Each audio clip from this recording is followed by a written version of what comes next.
I'm Peter Sidwell, and today's recipe is a very indulgent, very delicious and very decadent salted miso caramel Victoria sponge. Yes, you heard me right.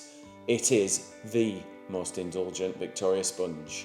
Now, to make this recipe, we're going to go through the basics on making a really good Victoria sponge, and I'm going to show you how I'm going to make it caramel upon caramel upon caramel. Now, in one of my other recipes, I've shown you how to make a miso caramel, which is kind of taking that salted caramel flavour to the next level. So if you haven't seen that, check out how to do it and then come back and make this recipe.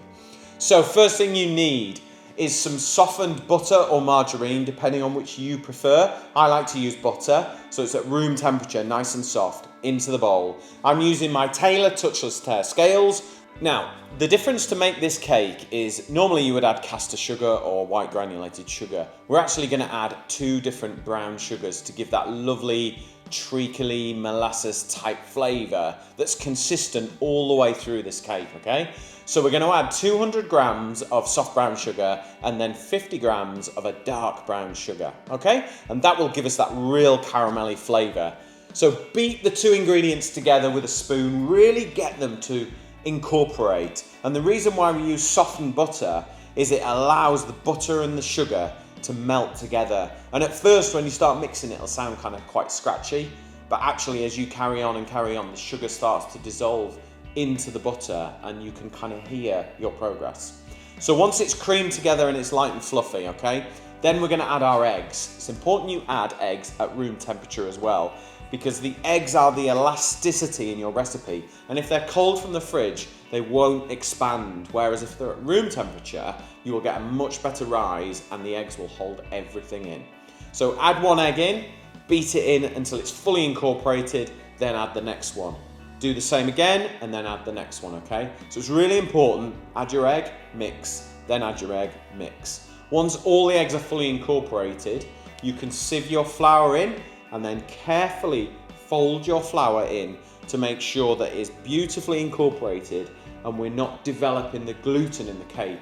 We want it lovely and light and crisp and buttery, okay? And if you really work that flour and beat it, it'll become quite tight and constrained, and the gluten will have developed slightly and it will stop the cake rising as much, okay? So you want to just fold your flour in carefully, don't overmix. I'm going to pour my cake into 2 of MasterClass's Smart Space Storage baking tins. They're about a 23 centimetre tin. Pour it and divide it into both.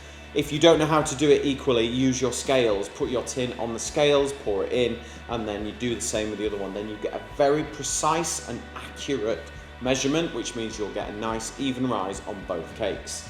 Now bake these cakes at 170 degrees for about 20-25 minutes until they're fully baked.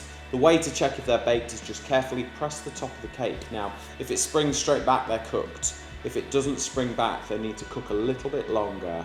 Just turn them straight out onto a cooling rack and let them cool before you ice them. Okay, to make our butter icing, we are taking some room temperature butter, icing sugar, and some of our miso caramel, and just beat it all together until it's really light and fluffy and delicious. Now, taste it. If you want a more caramelly flavour, add a little bit more. Now I'm going to brush a little bit of caramel on the top of the bottom half of the cake, just to reinforce that delicious caramel flavour. Then, on with your buttercream. Lather it on, bang it in the middle, and just sort of spread it all out and get it to the edges. Then, top the cake, and you are ready to go. This cake is super delicious, it's indulgent, oh, it's incredible. I think it is my favourite new cake. If you want this recipe, go to kitchencraft.co.uk and you will find it there.